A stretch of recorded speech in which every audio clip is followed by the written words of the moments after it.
Pero, se ainda pedimos as últimas bondades a Madrid, e a mamá non otorgou testamento ningún. Eso non ten que ver, home. Ela, independentemente que non otorgara testamento ante notario, pero podo ir, como neste caso, ante un abogado, el levanta un acta, entrega un sobre e é perfectamente válido. Pois sí que estamos vos. Vamos a ver, non podemos, non se podría facer un recurso, non se podría facer un recurso dicindo que a vella estaba toda. Pois o piso das casas baratas está a caer, non mandaron nada por ele. É que me deixoume unha palleira, mandaron... Logo, tú non dicías que tiñas a hipoteca pagada? A min todo eso xa cheiraba a macán, home, cheiraba a macán. Xa estaba ouvindo vir. Eu non sei. Tanta xente desfilando por diante da fonte collendo auga, non sei, Bueno, tranquilos, home, que sei desarmar como facer de sempre, coño. Home, manda, carallo, que me deixou unha palleira. Que carallo fago con unha palleira? E ti, Antonio, canto che pagaron por esta comedia? Benito. Cos banqueiros non vos poñedes ricos precisamente a dar, Benito, a dúbida ofende. A ver, míterome en este sarillo, eu con isto non teño nada que ver. Eu, por respeto á tua nai, a vosa nai, ao desexo dela, home, eu vou facer o que ela pediu, debo a... Bueno, mira, xa falaremos. Bueno, é que... Conmigo xa non tens que falar, porque ti estás nos vendendo. Ti estás nos vendendo. Vos si queredes falar despois comigo, pero eu non contigo non teño nada que falar.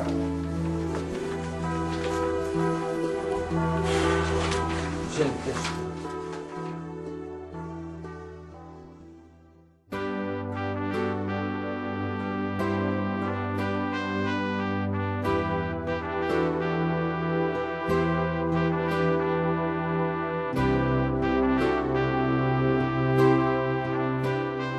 Bos días, Rafa. Por ido, Xulio. Pois sí, o que pasa é que está falando por teléfono. Espera, cando remate se lle digo que queres falar con ele. Xa veño roubar aí 2 minutiños. Avísame logo, sí, non? espera un momentinho fora que se lo aviso. Bueno,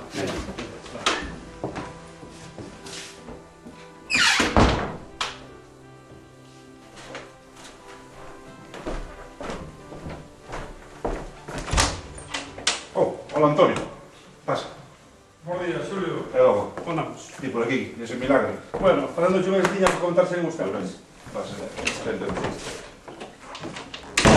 Está na tua casa, se o sabes. Veña, grazas. Aquí estamos.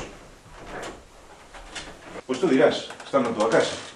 Pois contoche. Ti lembraste da Artemia, da viúva do Rápido de Valverde? Sí, home, sí, non vou recordar. Sí, home, sí. A do Rápido, o da División Azul, que cobraron unha pensión por mutilado de guerra, non é? Efectivamente. Xa, sí. Pois a raíz da morte do Rápido, cando ela estuvo arreglando os papéis, estuvo en contacto con un bufete de abogados de Ourense. Ao mesmo tempo que arreglou o tema da pensión e todo eso, deixoulle ali un sobre cun testamento hológrafo.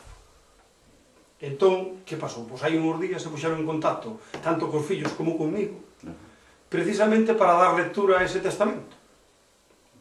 Lembraste da finca do Rexo? Sí, eu non vou coñecer. Precisamente acabo de declarar a ben cultural. E mira, ti que pintas en todo isto? Ahora che conto. Resulta que, na lectura dese testamento, independentemente que lle deixou a propiedade aos fillos, o que deixou escrito era que o beneficio desa finca, o sea, o sufruto que se poda facer en ela, é para os veciños da Allariz. E nomeoume a min, Albacea, pois para que me encargase de todos os trámites necesarios, pois para levar a cabo eso, todo o que fora necesario para poñer eso en práctica. Este é o motivo de estar aquí, para que me des ideas. Home, a finca eche ben grande, estáche moi ben situada, e no Concello tuveron moitas dúbidas cando a declaramos ben cultural, porque incluso decidimos de declarar urbanizable. E ademais, esa fonte, A fonte contoche. A min chegou aos meus oídos que hai uns días que estiveron ali facendo unhas prospeccións ou unhas cartas ou algo. O sea, os rumores son que ten aguas termais. Non sei se ti oiches algo. Home, a ver, eu algo oí, pero eu non fago caso de rexúas. A ver, puesto, Pero mira, a mí non ocurreseme, que che parece, se convocamos unha asamblea veciñal. Sí, sí. Podemos convocar. Sí, que cada un dé unha idea, a ver que sale de aí. Moi ben, pois pareceme perfecto, sí. Home, tamén estaría ben que no día que ti a convoques, como, vamos, ti estás ao corrente, sabes como está a finca, sabes se é urbanizable, o que se vai poder facer e tal, que penses así unhas ideiñas, en ese momento tamén, oi, comentario ali, a ver o que se pode facer. Bueno, pois eu poñome co tema, xa. Eu xa me poño co tema. A ver se buscamos unha data que lle poda ir a xente para a asamblea, tal e cual. E, incluso, Antonio, que che parece se convocamos dentro de 8 días? Por mí, perfecto. Eu teño aquí un huequinho, convocamos. Sin problema. Bueno, pois, Sí. dito e feito. Pois nada, sin problema ningún. Bueno, pois non che roubo máis tempo, que ti tamén terá moito que facer. Bueno. Veña, xa falamos. Falamos, Antonio. Falamos. Veña. Venga, Todo bien. chao, veño, adiós. Todo.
Boas tardes. Ben queridos veciños e veciñas de Allariz. Hoxe é un gran día para a nosa comunidade. Estamos aquí reunidos para debatirnos popular e democráticamente o noso destino, o uso, a finalidade dun ben que unha nosa veciña, falecida recentemente, tivo a ben doar a nosa comunidade. Nun acto trascendente e de acendrada magnanimidade, como corresponde ao seu carácter bo e xeneroso. Artemia Álvarez Vila foi unha boa muller. Tiña as súas cousas, ben é certo, como as temos todos. Pero na conta de resultados da súa singradura vital prevalece, evidentemente, un acervo de virtudes. Artemia, non é segredo ningún, mediante téstamo hológrafo, quixo legar o seu máis preciado ben, o símbolo da súa familia, a finca do Rexo, para o uso e goce colectivo da sociedade allaricense.